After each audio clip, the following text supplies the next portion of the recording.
Hello students, good morning. Yesterday we have learned how our digestive system works. Now today we will going to learn about respiratory system. So start reading.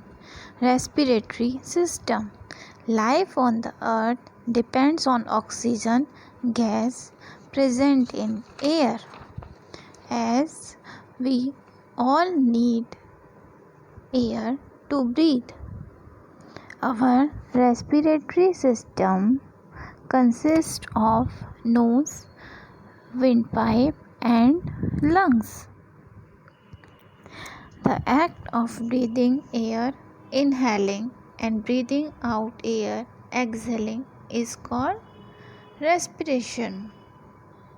So, all human beings breathe in oxygen and it helps us to break down the food, and food gives us energy.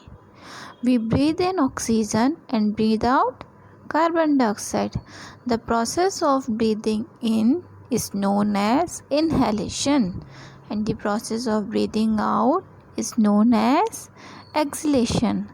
जब हम oxygen लेते हैं इस process को the process of breathing in, जब हम अंदर सांस भरते हैं उसको कहा जाता है इनहेलेशन, एंड जब हम ब्रीथ आउट करते हैं उसको कहा जाता है exhalation. Okay, understood? Now let's start. You breathe in and breathe out air from your nose. The hair in your nose clean the air before letting it in. हम सब अपने नोज से ब्रीथ करते हैं. The hair in our nose clean the air.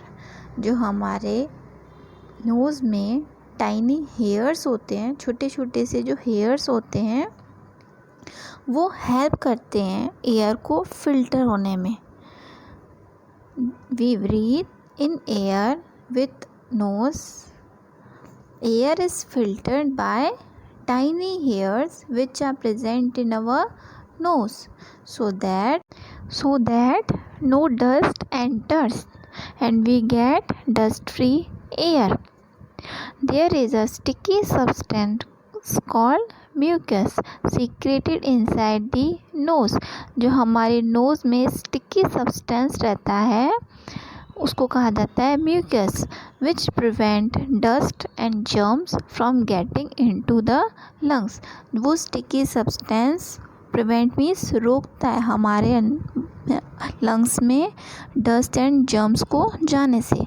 From the nose air enters the wind pipe.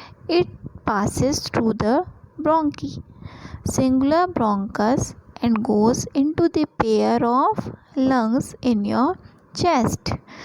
From the nose air enters the windpipe. जो हमारी knows होती है वहाँ से एयर एंटर करती है हमारे विंड पाइप में and it passes through the bronchi. Bronchi is like a tube and goes into the pair of lungs in your chest. और वो जो एयर हम ब्रीथ करते हैं वो हमारे चेस्ट तक पहुंचती है, जो हमारे चेस्ट में लंग्स होते हैं उसमें. The lungs contains many blood capillaries. Oxygen in the air enters the blood capillaries. जो हमारी ऑक्सीजन होती है एयर में वो एंटर करती है ब्लड कैपिलरीज में and get dissolve in the blood, and हमारे ब्लड में डिसॉल्व हो जाती है. It is then taken to the different parts of the body. और ये हमारे डिफरेंट पार्ट्स होते हैं जो बॉडी के उसमें ले ली जाती है. This oxygen combines with our food and releases energy. ये जो ऑक्सीजन होती है हमारे फूड से कंबाइन हो जाती है और एनर्जी को रिलीज़ करती है. Carbon dioxide is a waste product produced by the burning of food. Carbon dioxide क्या है? एक वेस्ट प्रोडक्ट है जो हमारे फूड किससे प्रोड्यूस होती है? Burning of food. It is brought back to the lungs by blood. वो कहाँ से ब्रॉड बैक होती है? हमारे लंग्स से ब्लड के थ्रू. व्हेन वी ब्रीद आउट, जब हम ब्रीद आउट करते हैं सांस छोड़ते हैं our lungs contract and push the carbon dioxide, और जो हमारे लंग्स होते हैं उसको कार्बन डाइऑक्साइड को पुश करते हैं along with the air present in it, जो हमारी एयर होती है उसके साथ। To take care of our respiratory system we must, अगर हमें अपने रेस्पिरेटरी सिस्टम की केयर करनी है तो हमको डेली एक्सरसाइज करना चाहिए। वी मस्ट एक्सरसाइज रेगुलरली, हमें डेली एक्सरसाइज करना चाहिए, वॉक करना चाहिए, जिससे हमारे लंग्स सही रहेंगे, हमारा रेस्पिरेटरी सिस्टम अच्छा रहेगा।